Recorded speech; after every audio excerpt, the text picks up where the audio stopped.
la aspiración que yo tengo es que llegue a ser la mejor empresa del mundo. Claro, claro, es que literal te tiras trabajando 6 meses para ellos y otros 6 meses para ti. Antes la gente hacía colas para que te dieran una barra de pan. O sea, yo no tengo un calcetín, no tengo una foto de mi comunión. Yo tenía la idea en la cabeza, pero no tenía ingresos, no tenía posibles clientes y se durmió la muerte dulce, lo llaman, el monóxido, se quedó dormida y ya no se despertó.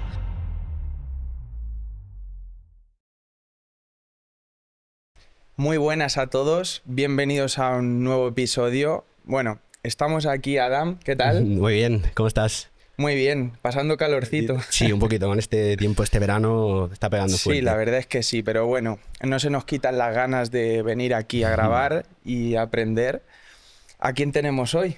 Hoy tenemos una persona muy especial, ella se dedica al mundo de la hípica, ha organizado el campeonato de el tercer campeonato de la Copa de Madrid de hípica y hoy tenemos el placer de tenerla con nosotros. Bienvenida, Sely, ¿cómo estás? Buenas. Buenas tardes, el placer es mío, muchas gracias por invitarme. El placer es nuestro siempre. Si quieres, como hemos comentado fuera, si quieres empezamos por orden cronológico. ¿Cómo comenzaste? ¿Cómo ha sido? Para entender a la Sely de hoy, ¿qué necesitamos saber? Bueno, la Sely de hoy es el resultado de toda una vida.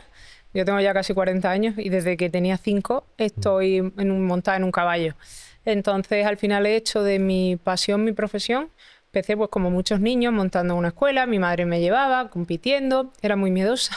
O sea que era un poco el dolor de cabeza de mis profes. Luego yo quería dedicarme a los caballos desde que terminé el colegio, pero porque cuando terminé el colegio fui a hacer un curso de monitora de hípica a Cambridge. Pero en mi casa no me dejaron, tuve que estudiar Derecho. Y bueno, mientras que empecé a estudiar, empecé a dar clases, seguí formándome como jefa de pista, juez de salto, examinadora de galopes, técnico deportivo. Y entonces un poquito, pues por donde me fue llevando la vida, yo creo que uno tiene que trabajar en algo que le apasione, porque si no es un coñazo. Y así primero monté una escuela de equitación y luego trabajando en la escuela de equitación, una vez me hicieron una entrevista en la televisión murciana, yo vivía en Murcia, y le gusté cómo hablaba y tal, y me contrataron para hacer tertulias y ya empecé a meterme más en el mundo comunicación, pero sin dejar los caballos de lado. Empecé a trabajar en una revista hípica y así todo es un cóctel hasta terminar montando Chaco Marketing hace 5 años, que es mi empresa de marketing, comunicación y relaciones públicas del sector ecuestre. Increíble. Wow. Increíble. Sí, sí.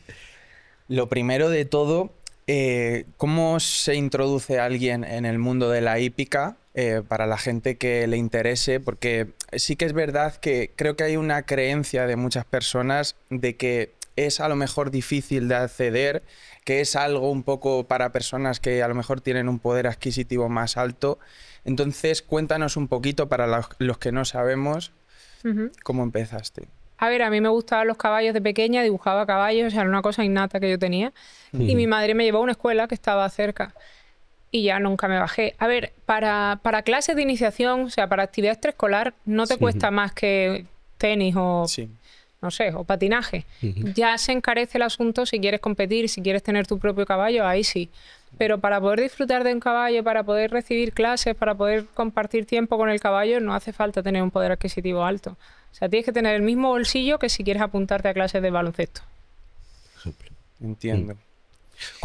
Perdón que te interrumpa. Cuando has comentado que me gustaría saber cómo gestionaste eso en su momento, porque me dijiste que querías ir a Cambridge y tuviste que hacer Derecho. Fui a Cambridge ese verano cuando terminé el colegio, cuando terminé el bachillerato. Y yo me hubiera seguido dedicando única y exclusivamente a los caballos, pero en mi casa no era una posibilidad. Ahí hice el primer curso de monitora de hípica. Pero ya después, mi madre es abogada, mi abuela es abogada, era como, bueno, ¿estudias Derecho o estudias Derecho? Claro. Entonces me metí a estudiar Derecho, pero siempre con el run de los caballos, montando caballos, haciendo negocios con caballos, comprando y vendiendo.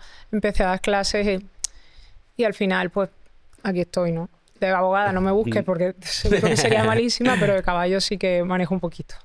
¿Cómo fueron para ti? ¿Cómo gestionaste eso? Porque para ti el caballo era tu pasión y como que tener que hacer Derecho cuando tú querías seguir por ese camino. Fue un poco frustrante al principio, pero luego se lo agradezco a mi madre el que, bueno, ella me dijo, vas a hacer una carrera, ella me recomendó Derecho porque siempre iba a tener trabajo con ella, pero si no que hiciera otra.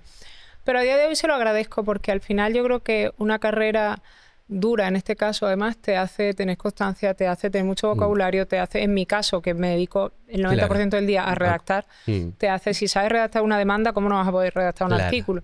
Entonces, sí, o sea, en ese momento decía que no, que me quiero dedicar solo a los caballos, pero a día de hoy digo, menos mal que no fue así y que tengo una base sólida de formación detrás. Qué bien, o sea que te vino bien al final. Sí, aparte las madres siempre tienen la razón. Claro, pero en ese momento seguramente imagino que para ti fue bastante frustrante, ¿no? Sí, en ese momento yo quería dedicarme única y exclusivamente a los caballos, pero no tuve la posibilidad. Claro, porque es que hay muchos chicos también que quieren emprender o lo que sea y como que esa parte de los padres de decir, no, tenemos que, o sea, tú tienes que estudiar esto, y como que puede llevar algún momento a frustración.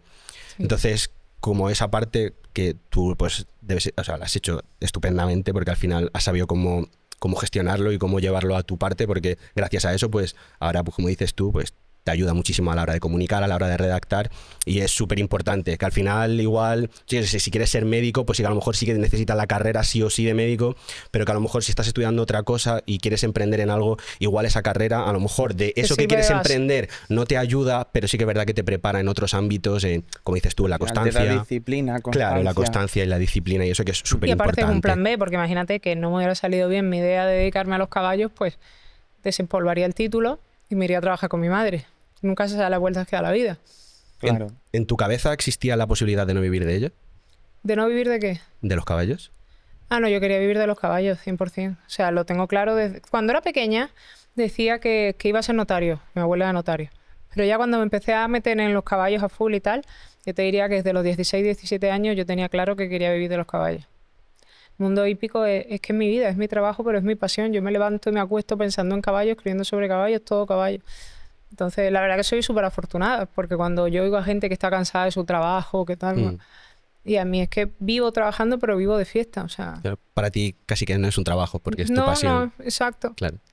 Y luego al final trabajo también, o sea, nosotros somos un equipo, ¿no? Pero hablo en singular mal. Sí. Somos un equipo y gestionamos muchos jinetes, marcas, eventos. Y entonces es gente que son amigos, son concursos con los que nos divertimos, son marcas que son premium. Entonces, claro. ¿Qué decir? A mí Chaco Marketing me encanta. Ahora que nos dices que, bueno, sois un equipo, háblanos un poquito de cómo empezó tu agencia y cómo empezaste en el mundo de la comunicación. Pues yo tenía... El mundo de la comunicación empecé a raíz en Murcia, en la televisión murciana, y simultáneamente que me propusieron hacer labor comercial en una revista hípica que ya no existe, y yo, como sabía escribir, si a lo mejor iba a un concurso, decía, ay, mira, te voy a escribir tal. Sí. Y así empecé y ya me dejaron una sección. Y luego, cuando yo tenía la idea de Chaco Marketing, Chaco Blue es el mejor semental del mundo. Entonces, por eso la empresa se llama Chaco Marketing, porque la aspiración que yo tengo es que llegue a ser la mejor empresa del mundo. Entonces, cuando esto nació en el COVID, yo le estaba dando vueltas, aparte, fue un poco locura, porque yo tenía un trabajo fijo. ¿Pero ya había sucedido el COVID? Justo ahora cuando lancé la primera web cuando estábamos confinados. Yo tenía un trabajo fijo y yo era relaciones públicas de una empresa de telecomunicaciones. Entonces, claro, mi trabajo era muy de salir a la calle, de hablar, Claro. Entonces, llegué a un acuerdo para que me echaran porque quería emprender. Que, por ejemplo, mi madre me decía, estás loca en mitad del COVID. Muy valiente. Claro, pero de esto que sabes que lo tienes que hacer. Y así, el 23 de marzo del año del COVID, o sea, hace 5 años, 2020, salió la primera web. ¿Cómo empezamos? Yo tenía la idea en la cabeza, pero no tenía ingresos, no tenía posibles clientes. Claro. Entonces, ¿qué hice? Me senté con una agencia de marketing que me gustaba, estuve investigando y que parecían buenos, y les dije, tengo esta idea, pero me falta la mano de obra. Entonces así empezamos. Al principio, imagínate que tú me contratabas una página web, pues yo me sentaba, aparte busqué una agencia de marketing que estaba relativamente cerca de mi casa, que podía ir bastante. Entonces yo me sentaba con el diseñador, no, mira, esto sí, esta foto, esta tal. Yo tenía la idea, pero me faltaban las manos.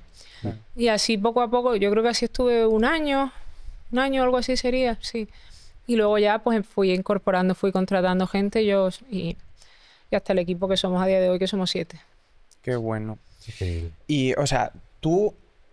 a ver, existían empresas de marketing, pero tu empresa, o sea, enfocada en este nicho es... No, claro, nosotros de marketing ecuestre, como una consultora ecuestre, no hay otra. Evidentemente hay 1000 agencias de marketing que un jinete puede llamar, buscar si eres de Barcelona, agencia de marketing en Barcelona, y te saldrán 158, pero que sepan el argot ecuestre, que sepan... No. O sea, nosotros de hecho es que solo nos dedicamos a esto. Y cuando nos han querido, por suerte, nos han ofrecido otro tipo de proyectos, no los hemos cogido. Al principio sí, porque tenías que llegar a fin de mes. Pero, por ejemplo, un gimnasio de ciclismo indoor era con perdón, un coñazo, porque yo no distingo una bicicleta de otra. Claro. Tal. Entonces, cuando algo no te gusta o no es saben, lo tuyo... a mí me dice caballos, claro. y digo, estoy 24/7 con el tema. Y me encanta y lo vivo. Y todo mi equipo también, menos uno que es diseñador, que es para los diseños más chulos y tal, y que le da un poco más igual que sea caballos.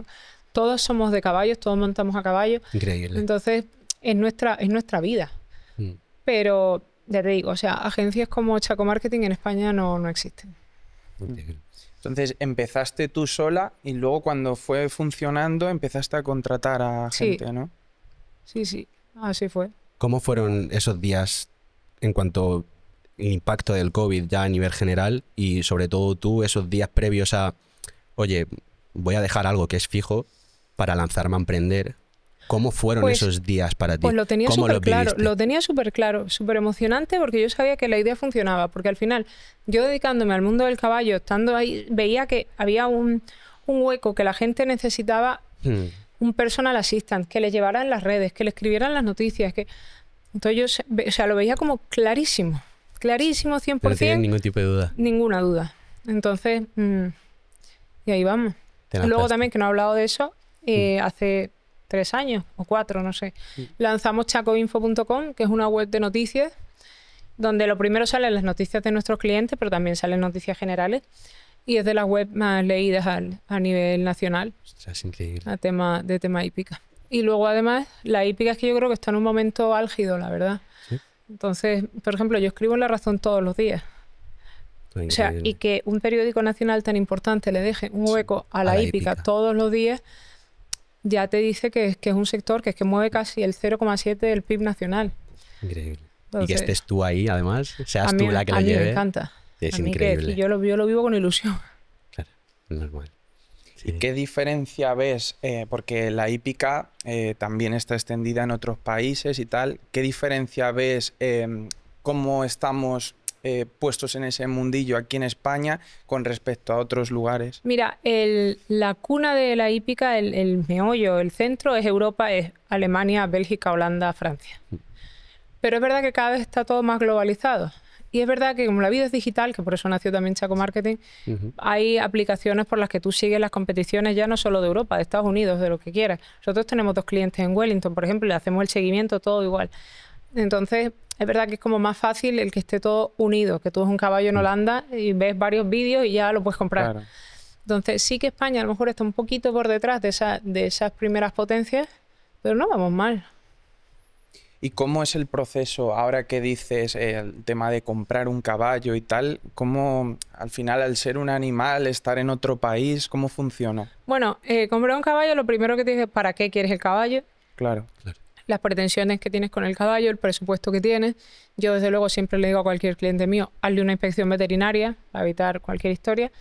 Y luego ya hay empresas de transporte, o sea, bueno, si tú quieres subir a Europa a recoger el caballo, vale, pero hay empresas de transporte que suben y bajan. Yo lo que siempre recomiendo es que un caballo que compras en Alemania, Bélgica, Holanda, que no lo bajes en esta fecha. O sea, si yo tengo que comprar un caballo en Alemania, lo traigo en noviembre, en diciembre, porque la diferencia climatológica es muy grande. Entonces, preferiblemente que se baje cuando la temperatura sea similar. Los caballos hacen paradas. No me sé las horas exactas que puede conducir un chofer, pero X horas, entonces paran en cuadras de descanso, lo sueltan, estiran manos, pies, descansan en un box y siguen el viaje. Entiendo. Habías comentado antes que al principio fuiste a hablar con una agencia y luego fuiste consiguiendo patrocinadores y demás, ¿no? Bueno, hablando con clientes, con marcas top y tal. ¿Cómo se hace eso? Para una persona que tenga un proyecto y tenga que conseguir, pues eso, llegar a negocios con marcas o patrocinios o lo que sea, ¿cómo es eso? ¿Cómo lo llevaste y cómo lo hiciste? Yo elaboré un dossier. Bueno, yo di la idea de un dossier y el equipo de diseño de esta agencia lo hizo. Y yo en los eventos hípicos empecé a hablar con la gente. Mira, hemos lanzado este proyecto. ¿Vale? Empecé a buscar jinetes que tuvieran muy buen palmarés, que tuvieran muy buena imagen. y que yo viera que nos necesitaban. Entre comillas, bueno, o sin comillas, por ejemplo. De hecho, la primera clienta que tuvimos, sigue siendo clienta, que es como mi hermana pequeña, acababa de ganar el Campeonato de Europa de juveniles. Entonces era una niña que lo tenía todo de cara, o sea, que tenía las marcas que la querían, las redes que había que llevárselas, la estética que era muy, muy bonita. Entonces ya hablé con ella, con la madre y llevamos 5 años. Esa fue la primera. Y luego el segundo cliente que tenemos es una marca de pienso, una distribuidora de pienso que distribuye un pienso irlandés y un pienso inglés. Y entonces los piensos eran buenísimos, pero no se veían mucho en España. Entonces yo le dije, ¿vosotros queréis vender pienso de verdad? Y entonces ya yo mañana me voy de viaje, pues llego al concurso y estoy viendo y estoy ofreciéndole a todo el mundo el pienso. Entonces, además de llevarle las redes, de escribirle el blog, tal, la labor comercial es una parte que tratamos mucho y que al final lo que son empresas lo necesitan, ¿no? A nivel mental, todo... A nivel mental, hay una pregunta que ya... Es donde quería tocar yo un poco. A nivel mental, ¿cómo llevas tu vida normal con la cantidad de cosas que nos has dicho que has ido haciendo para llegar hasta donde estás hoy? No lo sé. No lo sé y hay veces que se me cae el pelo del estrés. Y de verdad que es que soy muy autoexigente conmigo misma porque yo sé que puedo desconectar de ciertas cosas, porque para eso tengo un equipo fantástico, pero siempre estoy pensando en la excelencia, siempre estoy pensando en que crezca la empresa y no me permito una tregua. Entonces tengo que aprender a hacerlo, porque tengo que aprender a desconectar. Pero me encantaría, pero de momento no me sale. Pero soy consciente de que es necesario. ¿Crees que emprendedor se nace o se hace? Yo creo que se hace, porque yo no era emprendedora, me gustaban los caballos, tal, y estaba muy a gusto con mi trabajo, a mi sueldo fijo, cada 30 cobraba y tal, pero empecé a darle vueltas a esto. Aparte me acuerdo que empecé a darle vueltas a esto y yo estaba trabajando de relaciones públicas y temas de ventas en empresas de telecomunicaciones. Y empecé a hacerme un PDF con la idea y con el nombre, tal, y dándole vueltas y rumiándolo, como diría Alba, una que trabaja conmigo. Que ya está, ¿qué estás rumiando? Empecé a darle vueltas y vueltas y vueltas y vueltas. Y entonces ahí, o sea, tú me preguntas cuando hace 10 años yo no hubiese pensado en emprender. Pero luego vi un hueco, un nicho que nos necesitaba y dije, de cabeza. Pero, o sea, para poder ver ese nicho, algo tenía que haber a lo mejor dentro de ti, justo porque no todo el mundo ve esa oportunidad. Supongo que sí, ¿sabes? que algo tenía que haber dentro de mí para decir, venga, vamos. No todo el mundo se atreve a tirarse a la piscina. Claro, pero pues a lo mejor sí se nace, pero me di cuenta tarde. Porque hace 10 años no se me hubiera ocurrido. ¿Tenías algún referente en específico que dijeses, yo quiero ser o quiero alcanzar este punto? No, porque en España no existía nada. ¿Y fuera de España? Pero sí, eso sí vi que existía fuera de España, pero lo comprobé cuando ya existía Chaco Marketing aquí. Tengo una amiga, Paola, que es la única mujer que ha sido campeona de España absoluta, y me dijo, no me acuerdo ni cómo se llama, haces lo mismo que una agencia holandesa y tal, pero yo en ese momento no lo sabía. Sí, tú seguías tu camino al final. Yo seguía mi instinto y veía que lo que los jinetes necesitaban y que yo creía que podía dárselo. Al final es buscar una necesidad y ofrecer tú tu servicio ahí, o eso es lo que necesitan de ti, y aportarlo, y yo creo que es ahí donde... Y luego la necesidad de cada vez pensar, o sea, nosotros hacemos una reunión semanal para ver las necesidades de los clientes, para ver posibilidades y siempre nos adelantamos a, mira, vamos a buscarte un sponsor, oye, que le falta ropa, vamos a ver si le buscamos ropa, vamos a tal, Tenemos una newsletter que lanzamos cada 10 días más o menos, donde salen nuestros clientes, donde se promocionan nuestras marcas. Y estamos siempre pensando en cómo agradarle. Y luego un poco la idea es que cada final de mes, cuando pasamos factura y un PDF de las acciones que se han realizado ese mes. Claro. Y luego lo que nosotros pretendemos, y creo que conseguimos, es que el cliente tiene que decir, que le hemos hecho de más, ¿sabes? Sí. Que diga, Jolín, he pagado esto, me han hecho todo esto. Exacto. Esa es un poco la idea. Claro, que el valor sea mucho más grande que lo que están Sí, porque cuando alguien dice, es que no quiero gastarme, no sé, digo, aquí nadie gasta, aquí la gente invierte. Yo siempre le digo, aparte que los contratos tienen una cláusula de rescisión de 30 días. O sea, si ves que Chaco Marketing, que nadie lo ha utilizado hasta el día de hoy, si ves que Chaco Marketing no te está cumpliendo como quieres, que hasta luego y tan amigos. Pero no, al final nosotros nos volcamos con los clientes y bueno, yo creo que se nota. De hecho, tenemos muy buenos clientes. En cuanto a jinetes, por ejemplo, la única amazona con 2 medallas olímpicas de la historia de España es clienta nuestra. Wow. Increíble. Increíble. Eso dice mucho. Sí. ¿Qué crees, o sea, o qué atributos tiene Chaco Martínez que crees importantes para estar donde estáis hoy? Pues mira, Lo pasión, fundamental. pasión que tenemos todo el equipo, eso es lo primero. Luego, atención 24/7. ¿Qué pasa? Que la gente, los jinetes compiten los fines de semana especialmente. Cualquier agencia no te sigue los fines de semana. Nosotros, si hay un jinete nuestro saltando un viernes a las 8 de la tarde, estamos pendientes por si hay que ponerlo en las redes, por si hay que hacer noticias. Entonces, esa atención 24/7 y esa creatividad que tenemos de ver qué nos inventamos, qué tal, que yo creo que son esas cosas: pasión, creatividad, estar 24/7, no, 4 cosas, y conocimiento ecuestre, que hablamos como ellos, que entendemos sus necesidades, que sabemos lo que hay. Y para tener estas características te tienes que rodear de un buen equipo. ¿Qué tan importante es para ti tu equipo? Hombre, mi equipo, todos somos igual de importantes. O sea, yo no soy nada sin ellos y ellos, o sea, todos tenemos nuestra parte dentro de Chaco Marketing y oye, y que estemos así unidos mucho tiempo. Al final es un trabajo de equipo, Claro. Está el que diseña, está quien escribe, está quien hace comerciales, nos complementamos entre todos, pero desde luego, o sea, no sin el equipo de Chaco detrás, yo solo sería Shelly. ¿Y qué crees que es necesario para que haya ese buen ambiente en el equipo y todo funcione? Pues yo creo que eso que yo he dicho, de que no sé separar y que trabajo 24 horas al día, intento que mi equipo no lo haga. Y luego que cada uno o sea, que tengan vida, que se organicen como quieran. Y en Chaco Marketing, por ejemplo, nadie tiene horario. Cada uno sabe sus necesidades, Qué bueno. sabe lo que tienen que hacer. Y si tienes que preparar un artículo, lo quieres hacer a las 10 de la noche porque por la mañana vas a ir a hacerte la manicura, pues hazlo, me da igual. Entonces, al final, y todos trabajamos, es un sistema de trabajo que todos trabajamos en casa. Entonces, Claro. no gastas tiempo, ni gasoil, ni parking, ni... Claro. Entonces, cada uno que se organice como quiera y que trabajen felices. Que igual que los caballos te lo dan todos y trabajan felices. Pues entonces, nosotros tenemos que intentar montárnoslo lo mejor posible para que la rueda siga girando. ¿Qué significa lo que es un caballo para ti? ¿Qué han sido los caballos en tu vida? Los caballos son mi vida. El caballo, yo creo que cualquier increíble. persona que le digas en lo que es el caballo en sí, el animal es bello, es precioso. Sí, es increíble. Y yo es que desde que tengo uso de razón dibujaba caballos, pintaba caballos. Con 5 años ya iba a clases de hípica. Entonces, yo todos los días... el otro día, el sábado, me dice una amiga: oye, estarás viendo, me manda un WhatsApp, ¿seguro que estás escribiendo sobre caballos o hablando en caballos? ¿Cuándo puedes cortar el tema caballo y nos tomamos un vino? Y dije, verdad es que nunca, venga hoy. Pero yo, o sea, a mí me quitas los caballos y me quedo en nada. Pero es que yo me voy de viaje y que normalmente de 10 viajes que hago, 9 de caballos. caballos. Claro. Pero me voy, intento, mi madre vive en Murcia, nos vemos poco. Cuando puedo me la llevo de escapada. Si vamos, me da igual donde sea.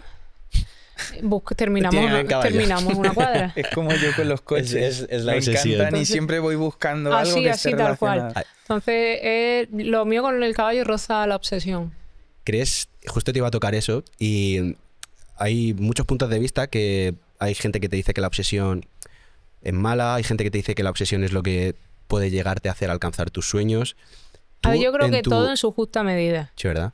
Un equilibrio. O sea, yo Digamos. digo que yo me paso un poco, pero que tampoco llego al nivel de loca, casi, pero... Pero ya no solo a eso, a nivel de no ser capaz de, lo que dices tú, que, o sea, has sido capaz de detectar ese problema, por decirlo de alguna manera, de no separar, de estar siempre, igual eso puede llegar a afectarte. Eso, ¿tú cómo lo ves en ese aspecto? Sí, yo creo que tengo que, ahora cuando termine la temporada de competición y tal, tengo que empezar a tomármelo de otra manera. O a lo mejor una cosa que he pensado, pero ya de cara a septiembre, es apuntarme a alguna actividad, no sé, a baile, por decir algo, a patinaje, algo que tenga que hacer. Claro. Fuera de una cosa, o a lo mejor apuntarme a francés, que tengo como la asignatura pendiente de estudiar francés, pero hacer algo que no tenga nada que ver los caballos y que me obligue, entre comillas, a desconectar un poco. Esa es una opción que tengo. Bien. Qué bueno.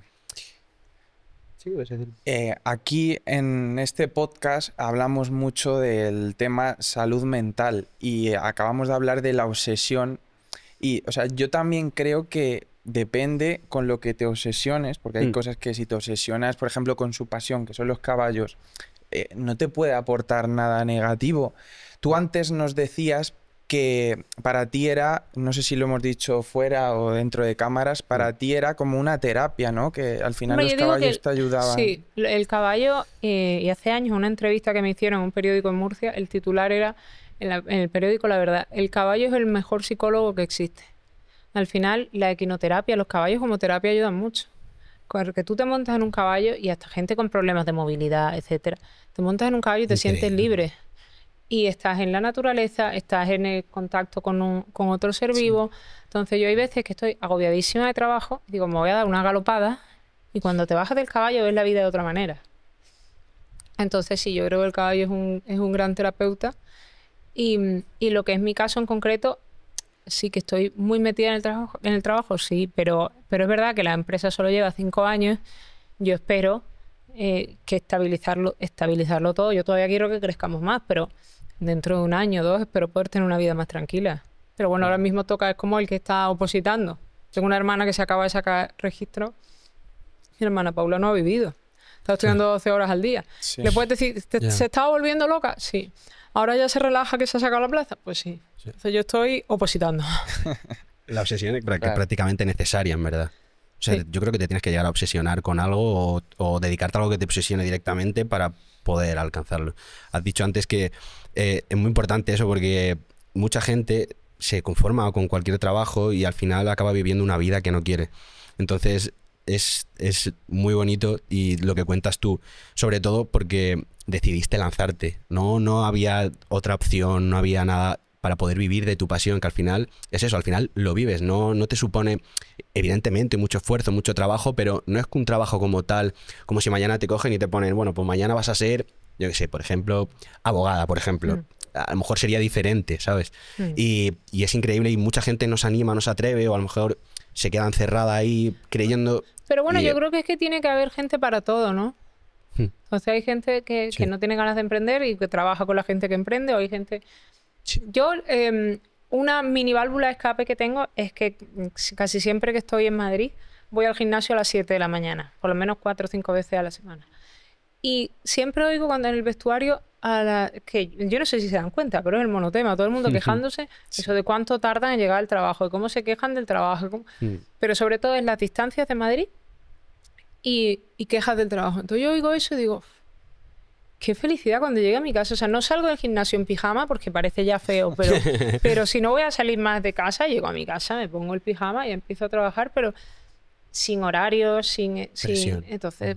Es totalmente diferente. Sí. Algo de lo que hablamos mucho en este podcast también es de eso, de el diálogo positivo que tenemos que tener nosotros en nuestro día a día para poder conseguir las cosas, para estar en paz, ser feliz.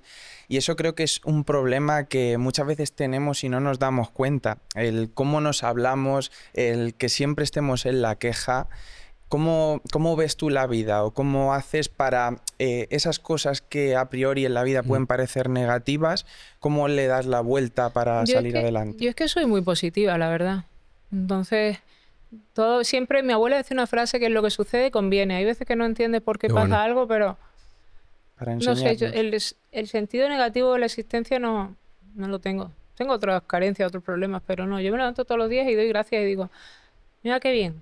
O sea, hago lo que me gusta, tengo un equipo fantástico, tengo unos clientes que adoro. O sea, me considero una afortunada. Entonces, si encima busco de qué quejarme, mal. ¿Esa mentalidad la construiste tú o te viene de alguien de tu familia, no sé, de tu entorno cercano? Mi madre es muy positiva también y de hecho, yo si queréis que os cuente, ya hablando que nada tiene que... Por favor. A mí en Nochebuena 2017 en Murcia se me quemó la casa. Se me quemó la casa y un cortocircuito. Y mi abuela, del monóxido de carbono que estaba... Mi madre es venezolana, mi abuela era venezolana, tuvo una semana en la UCI y se murió el 1 de enero 2018. Lo perdimos todo, absolutamente. O sea, yo no tengo un calcetín, no tengo una foto de mi comunión. Y después de que me pasara eso, al principio, evidentemente fue muy duro, pero ya es como, ya he podido superar eso, ¿qué no voy a superar en esta vida? Mm. Claro. Mi madre a lo mejor le costó un poco más que a mí al principio, pero aquí estamos. Entonces, cualquier problema que surja ahora, qué sé yo, no sé, que se va ya un cliente, pues ya vendrá otro. ¿Cómo fueron esos días para ti? Muy jodido. Muy jodido. Tú imagínate que yo había ido con mi abuela a misa y luego tuvimos la cena de Nochebuena. En mi casa son todos unos aburridos, nadie toma vino, nos tomamos mi abuela y yo una botella de vino entre las dos y me desperté por el humo. Y saliendo, bueno, se fue. Uf. Increíble. O sea, eso, nosotros vivimos en un dúplex, una de mis hermanas no salía, pensaba mi madre que se había chicharrado, mi madre quería entrar, yo cogí a mi madre para que no entrara, bueno. Así que después de pasar eso, la verdad que puedo con todo, creo. ¿Crees que gracias a esa situación has llegado hoy al punto de éxito en el que estás? Puede ser, yo me encomiendo mucho a mi abuela, la verdad. Y yo creo que mi abuela me ayuda. Y bueno, creo que de ahí aprendí el que no me podía venir abajo. O sea, que tenía que seguir, que tenía que tirar de todo y... Ujú. Ahí fue cuando de hecho empecé a trabajar de tema en telecomunicaciones, porque un antiguo alumno mío de la hípica me ofreció trabajo y él al principio no me caía ni bien, pero fue un momento que no había, o sea, que no tenía ni un calcetín, dije, venga, Claro. vale. Mm. Y, pero bueno, la verdad que fue, o sea, un capítulo que o sea, lo he súper resumido, pero básicamente fue eso, se quemó la casa, lo perdimos todo y lo más fuerte es que perdimos a mi abuela. Pero luego yo intento ser positiva. Mi abuela estaba empezando a perder la memoria, ¿no? Y el día antes de eso me dijo a mí, ¿cómo es que te llamabas tú? Y para El mí, día antes de lo ocurrido. Sí, el día antes del incendio, el 23. Y para mí yo dije, o sea, mi abuela no se puede olvidar de mí. O sea, yo estaba... Claro. Entonces, al final mi abuela, lo último que hizo fue, o sea, ahora que han pasado años, te digo, lo último que hizo fue ir a misa conmigo, tomarse media botella de vino y se durmió la muerte dulce, lo llaman, el monóxido, se quedó dormida y ya no se despertó. Qué La dolor. verdad que si soy objetiva y en el sentido positivo de la vida, mejor para ella eso que decir, a lo mejor mi abuela vive todavía y está en una residencia Sí. con pañales y no sabe quién es. Sufriendo y al final que decías que no se acordaba y tal, eso es muy duro de gestionar, sobre todo para la familia de fuera. Por eso mi tía, que vive en Inglaterra, decía, no, porque hay que buscar una residencia. Yo decía, no, mi abuela no se va a ir a una residencia y no sé cuánto. Y no llegamos a ese punto porque falleció antes. ¿Quiénes han sido tus pilares fundamentales? Mi madre, mi abuela y mi madrina. Mi madrina que todavía vive, que cuando puedo me escapo a verla a Venezuela porque tiene ya 96 años. Vive en Venezuela. Sí. ¿Y qué tal por ahí? Pues Venezuela, si no te metes por las zonas conflictivas, Caracas Ujú. es un sitio precioso. ¿Ves? Es que si vas a Caracas dices, ¿qué problemas podemos tener aquí? Si ahí sí que o sea, allí la gente no puede hablar no hablan de depresión, de tristeza. Ahora ya la cosa está más estable, pero antes la gente hacía colas para que te dieran una barra de pan. Y veías a la gente haciendo la cola cantando. Entonces, dices, ¿cómo puede ser? Increíble. No, o sea, la resiliencia que tiene la gente venezolana, impresionante. Entonces yo cuando puedo me escapo a ver a mi madrina. Que mi madrina sí que la cabeza la tiene ida, que le da un flash de vez en cuando y se acuerda quién soy yo, pero yo sí me acuerdo quién es ella, claro. Es increíble lo que acabas de contar porque al final aquí como que estamos expuestos a tantas cosas y tenemos acceso a las cosas, por decirlo de alguna manera, súper rápido. Quiero esto, lo tengo, me apetece comerme esto, lo consigo, me aburro, tengo dopamina en el teléfono y luego al final no terminas valorando lo importante. Tú acabas de comentar que ahí había gente haciendo cola para esperar una barra de pan Sí, sí. y que la gente estaba contenta, o sea, no conocían no saben lo que es la tristeza, la depresión. No, Eso es súper admirable porque Sí. yo con la mitad se me cae el pelo. Pero en Venezuela, pues, hay gente muy alegre, muy optimista. Y hace unos meses, cuando pensaban que el presidente podía cambiar, ahí sí que estaba todo el mundo. Uf, qué dura esa situación, es un melón increíble. Estaban ilusionadísimos, luego nada, ¿no? Pero de hecho gente que había emigrado estaba volviendo. Por eso, porque se supone que iba a haber Sí, un cambio ahí. Sí, pero no hay tal cambio. No había cambio. ¿Y cómo viviste eso a nivel personal? ¿Que no había tal cambio? Claro. Bueno, la verdad que yo a Venezuela les tengo cariño porque es mi segunda patria o tercera patria. Nací en Miami, pero me dices de dónde ¿naciste soy. en Miami? Sí, Oh, yo top. soy americana y española. Entonces yo me Increíble. considero de 3 sitios: americana, española y venezolana. Qué bien. Pero es verdad que cuando falte mi madrina, yo en Venezuela no creo que vaya. O sea, no lo descarto para... O sea, es un país que me gusta, unas playas estupendas, una comida riquísima, pero a mí lo que me une a Venezuela a día de hoy es mi madrina de 96 años. Igual que os digo que Miami me encanta, o sea, que ¿por qué no vivo en Miami? Me lo he montado mal, pero Miami es muy latino, pero muy, o sea, se vive como en España. Pero Venezuela lo que me une es mi madrina y cuando mi madrina falte, pues no creo que diga voy mañana, ¿sabes? Que no sientes ese vínculo real en plan de decir me voy a Venezuela para vivir ahí, como No. para vivir, ¿no? En Miami podría vivir perfectamente, pero en Venezuela no. Entiendo que la situación política es muy complicada ahí. Sí. Muy Sí. difícil. Y luego, o sea, los sueldos ahí yo no sé, de Sí, verdad que sí, no sé la sí. gente cómo lo hace, pero un policía gana 150 euros al mes. Madre mía, un policía. Mm. Increíble. Increíble. Ya, y los sueldos están ahí, o sea, que la gente... Pero luego por eso bajar a los supermercados cuesta igual que aquí. Lo que pasa es que entonces están las bolsas de racionamientos y tal, y... Qué Un duro. desastre, un desastre. ¿Cuánto tiempo estuviste viviendo en Miami? En Miami estuve de pequeña y yo siempre me estaba moviendo en Miami, Caracas, España. Entonces tengo familia en Miami, tengo familia en Caracas. Pero no estuviste viviendo como tal X De tiempo en pequeñita, Miami. de pequeñita. Ok, y has estado mucho por Estados Unidos y has estado viviendo allí. ¿Y qué diferencia ves entre la mentalidad del estadounidense, que sí que es verdad como que se impulsan más a emprender y se lanzan, Sí. toman acción, y aquí en España parece como que hay más miedo, como que la gente tira más a lo seguro, que realmente no hay nada seguro? Sí, ¿Cómo eso es lo verdad, pero sí, lo que dices es... No me he parado nunca a analizarlo, pero es verdad, o sea, en Estados Unidos hay mucho más ambiente emprendedor. También es verdad que es que aquí no sé tema impuestos en Estados Unidos, nunca me he puesto a emprender allí, pero aquí el tema, lo que viene siendo el tema impuestos y demás es que te fríen. Es que Sí, yo tengo, es un- o sea, yo tengo la empresa y el 45% de lo que facturo se lo lleva el Estado. Entonces dices, ¿hasta qué punto? O sea, te matas a trabajar Sí. y no te sacas 2 sueldos. Te quitan la mitad de tu año. se Claro, va claro, es que para- literal te tiras trabajando 6 meses para ellos y otros 6 meses para ti. Correcto. Es que sí, es brutal. Entonces dices, Es increíble. ¿Cómo llevas eso a nivel mental? Porque es que yo... me yo jode lo- mucho, con perdón. Sí, no, tranquilo, aquí No, total aquí libertad. esto es un Puedes podcast libre. totalmente libre, puedes decir lo que quieras, Pues hablar lo que eso. quieras, de la manera que quieras. Pues sí, es que al final yo tengo un socio que es el Estado. Sí, un socio parásito en este Sí, caso. un socio parásito que que nada ganes más o que... pierdas, ahí está, pidiendo su parte. Ahí está, Y correcto. una persona como tú que monta su empresa, que tienes ganas de progresar y de seguir creciendo, ¿no has valorado en algún momento si Irte te de merece España. la pena seguir trabajando para el Estado de esa forma o hacer un cambio y tener a lo mejor una vida más tranquila desde otro sitio?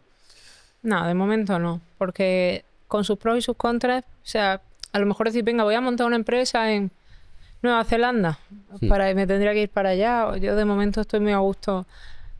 Sí, Lo que que intento- valoras otras cosas. Sí, a lo mejor. intento facturar más y así gana más el Estado y un poquito más Claro, yo. y tú te llevas mentalidad ganadora. Sí, es Qué muy duro, bueno. es increíble. De hecho, hace un par de podcasts atrás trajimos a un empresario que es donde trabajo yo, que está aquí arriba, igual, y hablábamos de lo mismo. O sea, es increíble la cantidad de represalias que te pone, la cantidad de limitaciones. Quieres hacer esto y te ponen aquí inspecciones constantemente, declaración, pagas por esto, pagas por lo otro. Y él estaba igual en una situación muy complicada y lo comentaba él y se veía que, o sea, la mayoría de los empresarios, o sea, en España están ahora mismo en plan sufriendo la presión, o sea, no pueden bajarle el nivel ni un momento porque es que la presión es increíble, sobre todo Tal la cual. presión fiscal. O sea, es como dices tú, es que la diferencia entre Miami y aquí, a lo mejor ahí se pagan impuestos, pero es que aquí no te incentivan a nada. De hecho, parece que lo que quieren es que no emprendas. O sea, Sí. que te ponga limitaciones pagar desde que arrancas un negocio, o sea, arrancar un negocio pagando al Estado, vale que evidentemente tienes que invertir y para empezar tienes que tener un capital para invertir, pero empezar y que según empiezas ya tienes que estar pagando, es que es una cosa que limita muchísimo a la gente. No, ya me lo dices, Sí. me lo cuentas.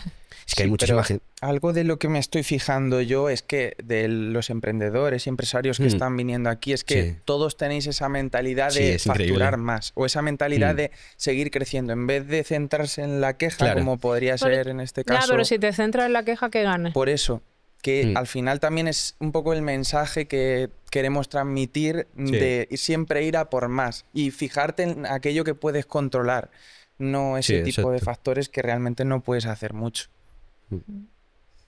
Y bueno, otra pregunta que solemos hacer mucho en este podcast es ¿qué es para ti el éxito? Si nos lo puedes definir. Bueno, yo creo que el éxito es estar contento con lo que haces, levantarte con ilusión cada día, estar satisfecho cuando llegas a la hora de acostarte. Y yo entonces te podría decir que soy exitosa, porque con mis defectos, mis virtudes, con mis quejas y tal, me levanto y me encanta lo que tengo que hacer y me acuesto pensando qué top es Chaco Marketing. Qué bueno. Wow.